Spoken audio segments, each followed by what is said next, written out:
Hi guys, Ian Spanier here for Westcott. We're going to be shooting today with singer-songwriter, country musician Travis Howard. We're going to be shooting an album cover, and I'm going to show you some of the lighting that we're going to be using for this pretty dynamic portrait.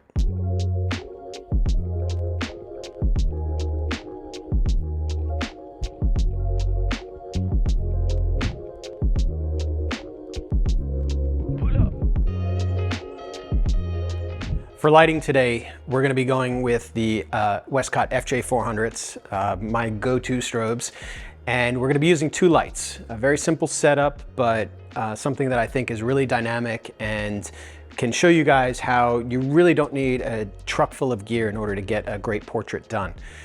We're going to be using an fj400 with a 7-foot shoot-through umbrella as our fill light, and I'm going to talk about that in a minute. Our key light is going to be a RapidBox beauty dish, which is 24-inch with diffusion and a grid. And at the very last minute, our client, even though we booked this great location, asked for shots on seamless. Problem is, we don't have a seamless. Other problem is the studio doesn't have a seamless. So Westcott saved the day. We have the XDropPro, which is a great on-location backdrop. Comes with this fantastic fabric. We can get these seamless shots done really easily. We're going to be using the same lighting on our key shot, our main shot, and then we're just basically going to rotate around and shoot on seamless as well. This gives the client more options, and this is something very important for any of you commercial photographers who need to give your clients lots of options. This will allow them to strip Travis out of the background and put a different background in if they decide they want something else for promotion, or if they decide they don't like this background at the end of the day, or whatever they want to do. And so this gives us options. Options are always great. Thanks to the FJ2M trigger, I'm able to work alone when I need to, and these days it seems to be happening a lot. I'm going to be able to trigger my lights and do my metering. I'm also going to be able to make changes from the camera very easily because everything is controlled from here. So as always, I always stress the importance of light metering, and so we're going to start off with a couple readings just to make sure that everything's set, and that's how we're going to know to set the camera right.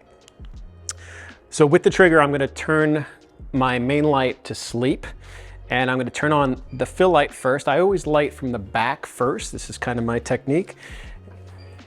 And I'm going to look for something that's about a 3-stop difference between my lights. That ratio is very important, and I'm going to get into that as we get into shooting a little bit.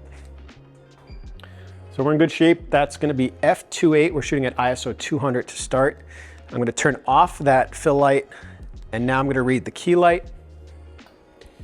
Excuse my reach there. All right, and I'm going to come down a little bit. I'm looking for about f8. Okay, we're good there. I'm also going to make sure the sound is on so I can hear that beep. And then after I do that reading, I'm going to take a reading of both lights together. Okay, and that's 801. So that's pretty good for me. I like to be a little bit higher than f8, so that little extra tenth is great. And then I'm going to shoot the camera at f7.1. And the reason I do this is I like a nice broad spectrum on my histogram, so everything's going to be juxtaposed to the right. We do have kind of a darker scene given that Travis is wearing a dark shirt. The background's a little bit dark. We're not putting lights on that background, but we do have this white guitar, which is the reason I put the grid on the key light. That light's going to now focus in mostly on Travis's face. It's going to drop off right about his chest area, so we won't have a blast of light on that white. The fill light is going to bring some light into that shadow because, as you can see, my key light is coming from an angle.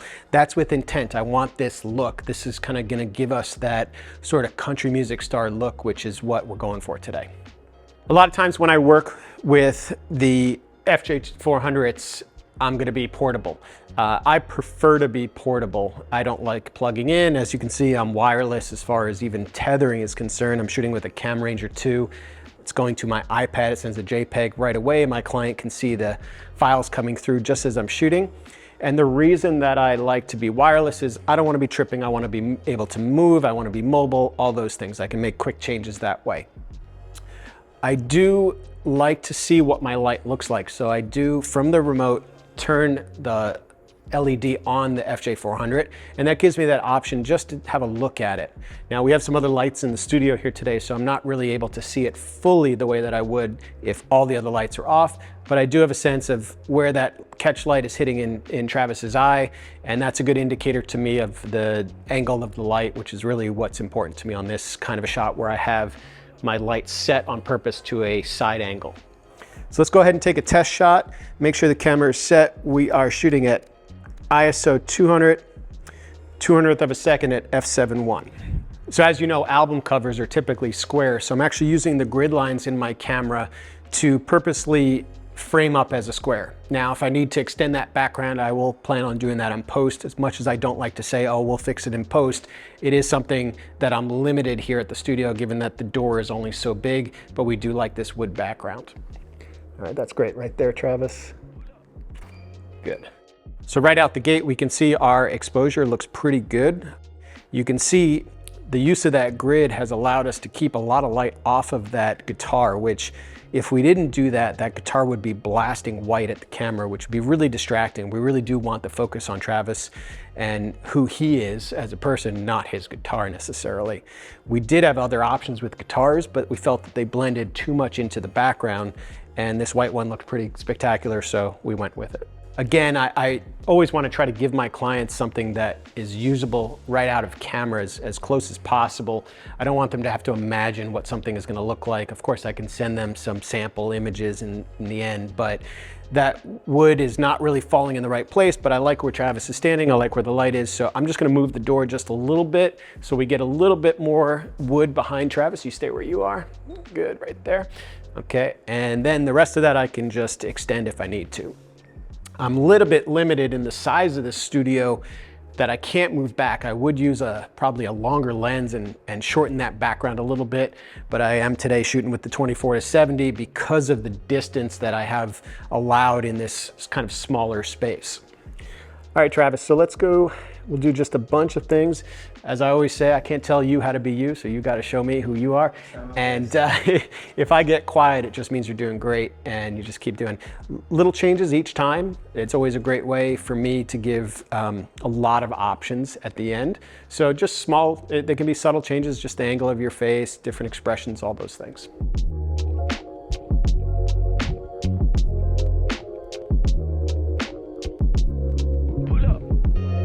That looks great.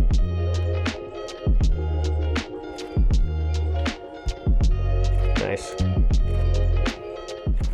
Good. Whenever I'm working with celebrities or singers, musicians, anybody like that, I always want them to sort of show me who they are, which is always a confusing question quite often to them.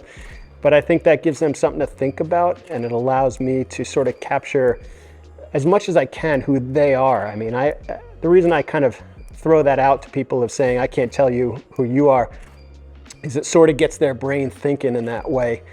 And if nothing else, it's sort of a distraction from, you know, the 8 to 10 people who are looking at them, or the lights strobing, or all the other things going on here, and lets them sort of get lost in their own space.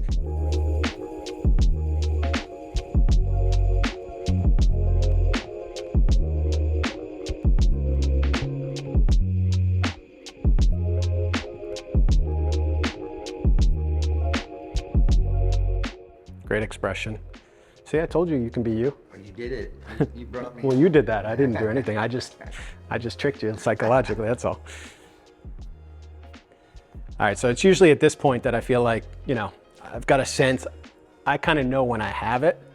Of course, I'm gonna show it to the client, I'm gonna show the talent, make sure that they're happy with it. As long as they see a couple of frames that they like, that's usually a good time for me to move on. So I just wanna show you guys why I light this scene the way that I lit it. As I mentioned, we've got the 24-inch beauty dish. One of my favorite, it's kind of, you know, that question I always get is what's the light modifier you'd bring to the deserted island? This is the one. The reason being that I can make about 5 or 6 different looks with this one modifier, with and without diffusion, with and without the grid.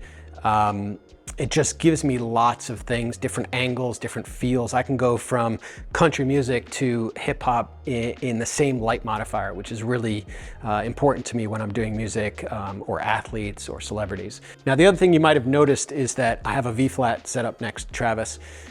These are these V-flat World V-flats I love. They're super easy, very portable. I can fit them in the back of my truck. They fold down to a square. I have it with the black side facing in on purpose. If I had the white side, it would be filling in that shadow, but because I'm using the 7-foot shoot-through umbrella, that's already filling in my shadow, and this is giving us a negative fill. That negative fill gives me a nice edge on the side opposite of the key light. And once we get to seamless, you're really gonna see where that comes in handy. As far as the shoot-through umbrella goes, the reason that I do the shoot-through umbrella is it gives me a lot of availability of movement. So if I decide I want to do something else, I have the ability to fill in the shadows, because this one's not going to move. It's going to be behind camera the whole time, but I can move my key light around and change the look or do something different. So usually what happens is once I know I have the main shot that I need, I always see something different. So because my fill light is where it's at, it's really easy for me to make a really subtle but big change at the same time. So Travis, I'm gonna have you, do you have a preferred side, right or left? Good, you did that perfectly because that light's right there. I'm gonna have you face right towards the light there. Good, right about that angle there is perfect. Okay, good. Now I'm gonna take my key light and I'm actually gonna bring it around and point it just slightly different than what we were doing. So something I always do is sort of think about angles. It's very much like pool in terms of lighting. So I'm looking at the center of that light and how it's cutting across my subject's face. And what I'm gonna go for here is just a little bit of a kind of a hard cross light that's gonna leave a little bit of triangle on camera side. I'm gonna do a quick meter reading. Make sure that since I moved that key light, it's not gonna change too much. I'm gonna quickly turn off my fill light. Excuse my reach. Good. It's a little bit hotter, so I'm just gonna come down just a touch. Good. All right. Now my fill light's back on. Travis, you're gonna stay at that angle there, right there, perfect. Good, looking straight ahead. Good, top of your head tilt towards the light just a little bit, right there, perfect. Good. Cool. All right, so what this does is just gives just one more look. Rest those hands on top of the guitar like you did earlier. Bring that right hand in more. Yep, good. Come in real tight for this.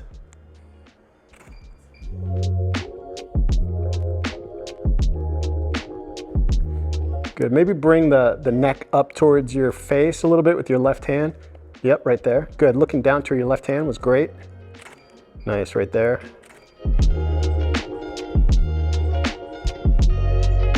We're gonna make a quick transition now. We're gonna go to the seamless. We're running out of time, so this is a great reason to use something like this because it's super fast. We had it set up already. If we had seamless paper, it would take so much time to get this thing up. We would need all that extra time to do it. This thing is super fast, super portable, so let's make a quick change. Because we've already established our light and now we want the exact same feel, all we need to do is rotate our set. So it's a pretty simple move, but it'll just take us 2 seconds.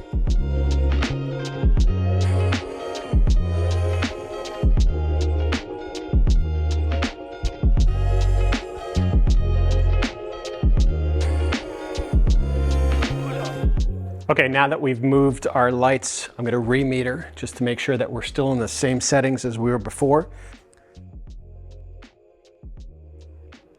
Okay, so we still have 2.8 on our fill light. And we're gonna make sure the key light is still at f8. Good. And once again, reading both together. Good, 801, just like we were before. So now we can mimic the exact same light. The other thing that I'm gonna do is bring in both V-flats now, because whenever I'm shooting on a background, I'm going to want to give negative fill most cases. so that the silhouette of my subject is much easier once he comes to post. So we've got the black on one side. I'm going to bring in the other side now as well. Depending on the situation, will determine how close I actually put these V-flats to my subject. And also if I'm shooting on white or shooting on gray.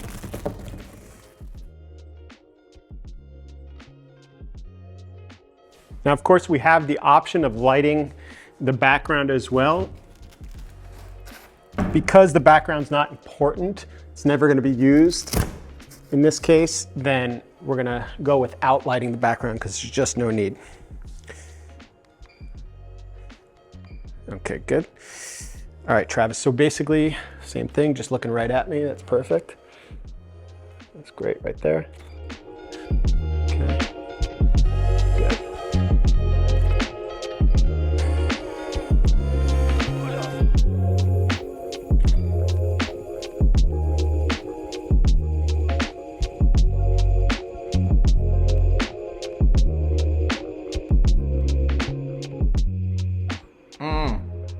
Who knew I was so pretty? A lot of people ask me about why I use a 2 or 3 stop ratio between my lights. It's a formula that I sort of found works really well for the style that I like to shoot. And it's a really subtle thing. Now, when I talk about lighting, it's always about subtlety. And subtlety is so important with lighting because it's the thing to me that psychologically can sway your viewer. So your viewer might not know exactly from a technical standpoint what they're looking at. However, it will allow them to relate to that image, in my opinion. So by doing this 2 or 3 stop ratio, I'm sort of trying to tell a story, and I'm always using light to do that. So lighting, to me, draws a straight line to a story. And the story I want to tell today is not super, super dramatic. When I turn off the fill light, you lose sort of that fill-in information that's there that helps sort of give a whole sense of who Travis is. When the fill light's back on, I feel like it's a complete story. We have light coming from one side, there's kind of a romantic aspect to it, and that little bit of fill, I think, feels more natural. When we take it away, it's a little too dramatic. If he was starring in a horror film, maybe I'd want to go in that direction, but in this case, I don't think it makes a lot of sense. When I first learned of the XDrop, I was blown away. I love it as a tool that I keep in my car, keep on set with me. It's just, you know, pop-up background, great idea. Thing is that the size of it, to me, was somewhat limiting, so I ended up buying 2 of them. And what that actually opened up for me was one of my favorite setups, which is an homage to my hero, Irving Penn, and I was able to make these, you know, corner portraits. And I love doing those, and I, you know, still feel like the XDrop is a great solution for that. And then, of course, everything always gets improved. Now we have the 8x8 XDrop. This is going to open up even more doors for me because now I have a bigger background to work with in situations where I have somebody holding a prop like a guitar. I might not have been able to fit that so easily on just a 5x7 XDrop. So now that we have the 8x8, I've got more room to play with. That's less work in post, and as we always say, don't leave it just to post. So this gives me a lot of opportunity. So as you can see, the beauty of portable lighting is how quick I can change from one set to another.